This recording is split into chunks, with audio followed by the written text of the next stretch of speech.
to our channel Study with K Bros. I am Kapil as your mentor और आज की class होने जा रही है लिविंग वर्ल्ड की। और लिविंग वर्ल्ड में हम सबसे पहले कुछ टर्म्स डिफाइन करने जा रहे हैं। ठीक है, मैं आपको बता दूं आज हमने क्या पढ़ना है। आज मैं लिविंग ऑर्गेनिज्म की 5 कैरेक्टरिस्टिक्स को डिफाइन कर दूंगा इस टॉपिक में, और ये सेशन सिर्फ 3 वीडियोज़ में ख़त्म हो जाएगा ये चैप्टर, क्योंकि ये बहुत छोटा है। So let's get started. So सबसे पहला चीज़ जो होता है वो है living. What is living? Living क्या होता है? ठीक है, हम किस चीज़ों को लिविंग डिटरमाइन करते हैं? Growth, reproduction and ability to sense environment mount as a suitable response to come और mind immediately as a unique feature of living organism. मतलब क्या है कि ग्रोथ या फिर रिप्रोडक्शन, चाहे वो बढ़ रहा हो चाहे वो रिप्रोडक्शन करता हो, एबिलिटी टू सेंस इन्वायरमेंट, और उसके पास एक काबिलियत हो कि वो इन्वायरमेंट को सेंस कर सके, ठीक है, फील कर सके और एक रिस्पॉन्स उसके तरफ दे सके, ठीक है, स्टिमुलाई की तरफ स्टिमुलेट हो, ठीक है, और उसे हम बोलते हैं लिविंग ऑर्गेनिज्म की कैरेक्टरिस्टिक्स, ठीक है, फीचर्स उसकी। और भी कुछ फीचर्स अगर हम ऐड करना चाहते हैं, one can add few more features like metabolism, ability to sense, replicate, self organise, interact and emergence to this list. मतलब कुछ और चीज़ें ऐड कर सकते हैं जैसे मेटाबॉलिज्म मतलब जो हमारे शरीर में सारी बायोकेमिकल रिएक्शंस हो रही हैं वो सारे मेटाबॉलिज्म है। एबिलिटी टू सेल्फ रेप्लिकेट का मतलब होता है अपने आप को कॉपी कर लेना, ठीक है, अपनी और भी ज़्यादा रेप्लिकेशन करके और भी ज़्यादा कॉपीज़ बनाना, ठीक है, सेल्फ रेप्लिकेट। सेल्फ ऑर्गेनाइज का मतलब होता है ऑर्गेनाइजेशन से, मतलब सेल से टिश्यू बहुत सारे मिलके क्या बनाएंगे, हमारा ऑर्गन बहुत सारे ऑर्गेनिज्म बनाएंगे, और ऑर्गेनिज्म जो होता है वो हमारा पॉपुलेशन, और बाकी चीज़ें हमें आगे उसके फर्दर पॉपुलेशन, कम्युनिटी, ऐसे बायोम्स बढ़ते चले जाते हैं। और इमर्जेंस टू दिस लिस्ट, और सबसे मेन चीज़ इंटरैक्ट, हम चीज़ों को इंटरैक्ट करते हैं, ठीक है, इंटरैक्ट का मतलब हम चीज़ों से जुड़ते हैं, तो वो सारी चीज़ें हमें लिविंग के अंदर डिफाइन होती हैं। तो मैं आपको लिविंग डिफाइन कर दिया। नेक्स्ट उसकी एक प्रॉपर्टी है ग्रोथ। हमने पढ़ा है ग्रोथ भी एक प्रॉपर्टी है लिविंग की। तो ग्रोथ कैसे होता है? किसी भी चीज़ में इंक्रीज इन मास और इंक्रीज इन नंबर हो, हम उसे ग्रोथ कंसिडर करते हैं। हमें नहीं पता, मतलब कि अगर कुछ भी हो उसमें इंक्रीज ऑफ मास और इंक्रीज ऑफ नंबर हो गया इंडिविजुअल्स में, तो हम इसे ग्रोथ की कैरेक्टरिस्टिक्स मान लेते हैं। प्लांट्स में अगर देखें, ये ग्रोथ इनफाइनाइट होती है जब तक वो जीते हैं, ठीक है, थ्रू आउट लाइफ जब तक वो रहेंगे तब तक वो ग्रो करते रहेंगे। वेरएज इन एनिमल्स, जबकि एनिमल्स में क्या होता है कि सर्टेन एज डिफाइंड है, सारे एनिमल्स का एक सर्टेन एज डिफाइंड है कि वो कितने एज तक ग्रो करेंगे, ठीक है, उसके बाद वो ग्रो नहीं करते हैं, then later they will die. तो एनिमल्स के पास जो ग्रोथ होती है वो एक सर्टेन एज तक देखी जा सकती है। Whereas non living organism can also grow, ठीक है, नॉन लिविंग भी ग्रो कर सकते हैं, ठीक है। उनके अंदर कैसे वो किस तरह का ग्रोथ होता है? इंक्रीज इन बॉडी मास, तो बॉडी मास उनके में इंक्रीज होता है, ठीक है, तो इसे नॉन लिविंग ग्रोथ बोलते हैं, ठीक है। ये एक तरह का इंटरनल ग्रोथ होता है जिसमें क्या होती है, बॉडी के पास बहुत सारा एकोमुलेशन ऑफ मटेरियल हो जाता है, ठीक है, एकोमुलेशन ऑफ मटेरियल हो जाता है ऑन देयर सरफेस, तो अपने सरफेस से बहुत सारी चीज़ें इकट्ठा कर लेती हैं, तो वो एक तरह का ग्रोथ नॉन लिविंग के लिए कंसिडर किया जाता है। नेक्स्ट अगर हम बात करें तो जो ग्रोथ है वो किस तरह का होता है? इंटरनल ग्रोथ होता है, ग्रोथ फ्रॉम इनसाइड। तो ग्रोथ फ्रॉम इनसाइड होता है, इंटरनल ग्रोथ होता है, ठीक है। इस वजह से क्योंकि ग्रोथ नॉन लिविंग और लिविंग दोनों में ही आ गया है, तो ग्रोथ को हम क्या करेंगे, पूरी तरह लिविंग कैरेक्टर नहीं डिसाइड कर सकते, ठीक है। बाद में नेक्स्ट है हमारे पास रिप्रोडक्शन, तो हम रिप्रोडक्शन को चेक करेंगे। Reproduction in multicellular organism, reproduction refers as the production of progeny features more और less similar to the parents throughout sexual asexual reproduction.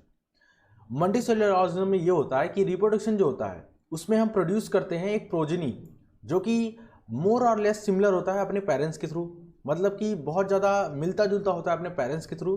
और ये जो रिप्रोडक्शन है वो 2 तरीक़ों से हो सकता है, ठीक है, एक और तरीका भी है, लेकिन अभी के लिए हम आपको 2 तरीका बताते हैं, सेक्सुअल और एसेक्सुअल, ठीक है। एसेक्सुअल का ही पार्ट अगर बात करें तो वेजिटेटिव हो जाता है। तो सेक्सुअल एसेक्सुअल से जो प्रोजेनी बनता है वो उस पेरेंट्स के सिमिलर भी हो सकता है, जिसमें जैसे कि सिमिलर कब होगा, जब वो एसेक्सुअल से होगा। जो डिसिमिलर होते हैं या फिर थोड़ा वेरिएशन होता है वो सेक्सुअल रिप्रोडक्शन का रिजल्ट होता है। अब लोअर ऑर्गेनिज्म देख लें, जैसे यीस्ट और हाइड्रा, इनके अंदर सिंपल बडिंग होता है। बडिंग्स में एक बड जो होता है वो आउटग्रोथ करता है और उसके बाद एक कंप्लीट ऑर्गेनिज्म फॉर्म कर लेता है डी अटैच होके। फ्लैनेरिया, फ्लैट फॉर्म हम जानते हैं फ्लैनेरिया, तो फ्लैट फॉर्म होता है, इसमें रीजनरेशन होता है, कोई भी चीज़ें, कोई भी बॉडी पार्ट मिसिंग हो जाए, कट जाए, ठीक है, वो फिर रीजनरेट कर जाता है। तो ये मतलब कॉन्टिन्यूस प्रोसेस होता है, ठीक है, लगातार सेल डिवीजन होता है, वो नया कोई भी ऑर्गन डेवलप कर सकते हैं, ठीक है। फंजाई, फंजाई में क्या होता है, या फिर फिलामेंटस एल्गी या प्रोटोनेमा ऑफ मॉसेस, ठीक है। ब्रायोफाइट्स में एल्गी या फिर ब्रायोफाइट या फिर फंजाई, तीनों में क्या होता है, फ्रेगमेंटेशन होता है, फ्रेगमेंटेशन होगा, ठीक है। तो किसी भी फ्रेगमेंट में काट दो उन्हें और वो एक कंप्लीट फ्रेगमेंट, एक कंप्लीट ऑर्गेनिज्म को आउटग्रोथ कर सकता है, तो वो फ्रेगमेंटेशन हो गया। यूनिसेलुलर ऑर्गेनिज्म क्या है, जैसे बैक्टीरिया, जैसे अल्गी और जैसे अमीबा, वो क्या करते हैं, ये सिनोनिम्स ऑफ ग्रोथ है, मतलब कि इनका सिनोनिम्स ऑफ ग्रोथ का क्या मतलब है कि ये सेल डिवीजन के थ्रू ही क्या करता है, सेल डिवीजन के थ्रू ही अपना ग्रोथ को मेंटेन कर लेते हैं। इनके लिए जो ग्रोथ है और जो रिप्रोडक्शन है वो दोनों सेम टर्म है, ठीक है। तो यहाँ पे तुम्हें देख रहे हो कि इन दोनों को बहुत ज़्यादा अलग अलग नहीं देखते हैं, सिंगल सेल दोनों को ही सेम तरीके से देखते हैं। इस वजह से ही जो ग्रोथ है या फिर जो रिप्रोडक्शन है वो डिफाइनेबल कैरेक्टर नहीं है लिविंग बीइंग का, ठीक है। तो ये मेन रीजन है क्योंकि सिंगल सेल में दोनों ही टर्म सेम चीज को डिनोट कर रहे हैं। तो इसी वजह से मैं एक यहाँ पे हाईलाइट पॉइंट लिखा हूँ कि we notice that the single cell organism we are not very clear about the usages of two terms. हम सिंगल सेल ऑर्गेनिज्म में यूजेज, इन दोनों टर्म्स के यूजेज बहुत ज़्यादा श्योर नहीं होते हैं, ठीक है। दोनों ही क्या कहते हैं, ग्रोथ और रिप्रोडक्शन डिफाइनेबल कैरेक्टर नहीं है। कुछ ऑर्गेनिज्म होते हैं जो कि रिप्रोडक्शन करते ही नहीं है, जैसे म्यूल्स, स्ट्राइल वर्कर बीज, इनफर्टाइल ह्यूमन कपल्स, ठीक है, वो रिप्रोडक्शन नहीं कर सकते, अपनी एक नई प्रोजेनी नहीं दे सकते। म्यूल्स मतलब जो हॉर्स और डोंकी का क्रॉस होता है उसमें है। स्ट्राइल वर्कर बीज तुम जानते हो, ठीक है, जो 32 से जो क्रोमोसोम होते हैं उससे ही बनता है, वर्कर बीज भी बनती है, क्यून भी बनता है, ठीक है, वो डिपेंड करता है एक क्यून है कि नहीं। तो hence the reproduction also can not and definable characteristics of living organism. तो ये रिप्रोडक्शन जो है वो भी एक तरह का डिफाइनेबल कैरेक्टर नहीं है लिविंग को एक्सप्लेन करने के लिए। नाउ नेक्स्ट अगर हम बात करें, नेक्स्ट स्लाइड में हम चलते हैं और देखते हैं कौन सा डिफाइनेबल कैरेक्टर है फिर। तो यहाँ हम आ गए, ठीक है, ये आ गया हमारा स्लाइड।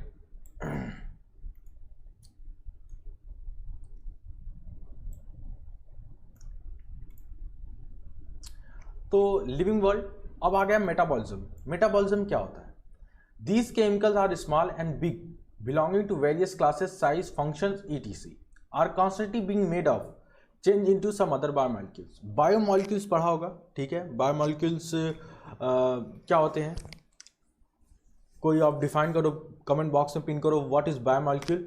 वैसे बायोमोलिक्यूल जितने भी होते हैं, ठीक है, उनके कन्वर्जन वो कई प्रकार के हो सकते हैं। कुछ स्मॉल हो सकते हैं जिसमें कम कार्बन चेन हो, ठीक है, कुछ बिग हो सकते हैं जिसमें ज़्यादा कार्बन हो, ठीक है।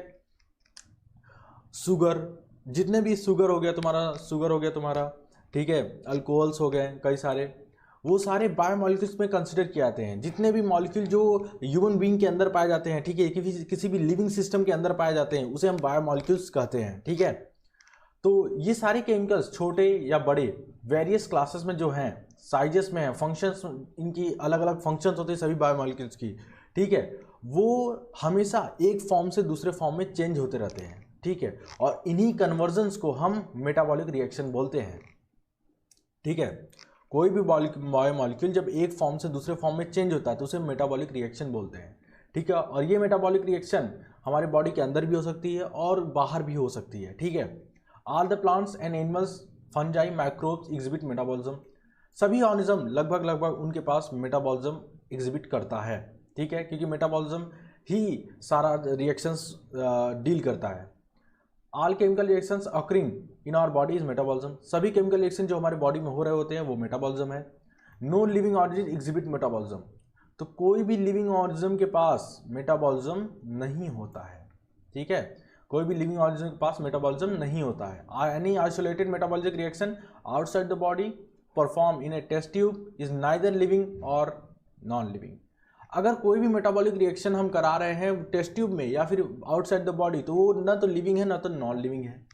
आइसोलेटेड जो मेटाबॉलिक रिएक्शन होता है इन विट्रो में, मतलब टेस्ट ट्यूब में, वो लिविंग थिंग तो नहीं है लेकिन एक लिविंग रिएक्शन जरूर है।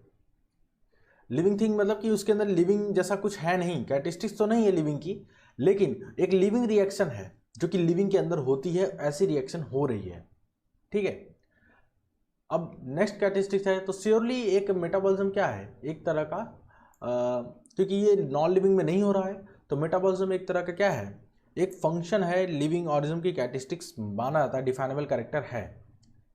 अब अगर बात करें सेलुलर ऑर्गेनाइजेशन, तो सेलुलर ऑर्गेनाइजेशन मतलब सेल्स हैं, ठीक है, टिश्यूज हैं, ऑर्गन है, ऑर्गन सिस्टम है। तो ऑर्गन से हम ऑर्गन्स की मदद से हम क्या करते हैं, डिफरेंट सेंस ऑर्गन्स की मदद से हम क्या करते हैं, एनवायरनमेंट को हम फील कर पाते हैं, रिस्पॉन्स कर पाते हैं। एक इन्वायरमेंटल स्टिमुलाई जो भी होता है उसके अगेंस्ट में हम क्या करते हैं, रिस्पॉन्स देते हैं।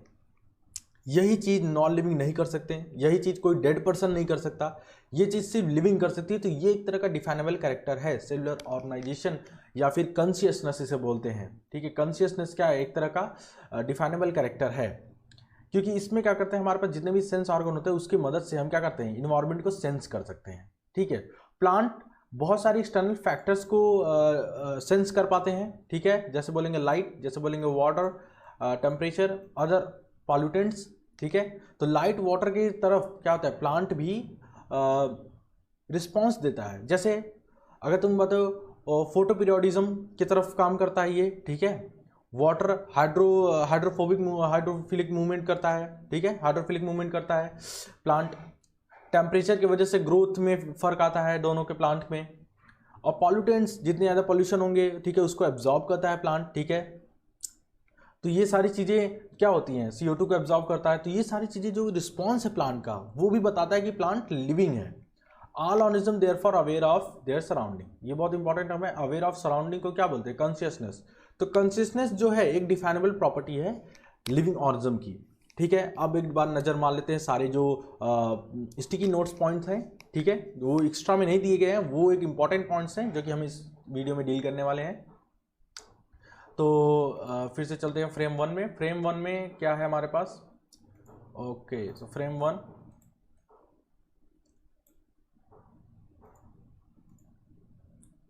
ओके, तो सबसे पहला है कि डार्विन ऑफ 20वीं सेंचुरी किसे बोलते हैं, और उन्होंने अलेक्जेंड्रा एगेसिस प्रोफेसर ऑफ जूलॉजी इमर्टिस, इसे एक टाइटल है ये दिया गया है। ये कौन सा साइंटिस्ट है, इसको अर्नेस्ट मेयर बोलते हैं। ठीक है, तो डार्विन ऑफ 20वीं सेंचुरी ये आप याद रखिएगा, क्योंकि ये डायरेक्ट क्वेश्चन कभी कभी पूछ लेता है कि डार्विन ऑफ 20वीं सेंचुरी कौन है, तो अर्नेस्ट मेयर बोलते हैं। मल्टी सेलुलर ऑर्गेनिज्म ग्रो करते हैं सेल डिवीजन के थ्रू। यूनिसेलुलर क्या करते हैं, मल्टी सेलुलर ऑर्गेनिज्म जो ग्रोथ करते हैं वो सेल डिवीजन के थ्रू, और यूनिसेलुलर भी क्या करते हैं, सेल डिवीजन के थ्रू करते हैं इन विट्रो में। ठीक है, नेक्स्ट पॉइंट अगर हम देखें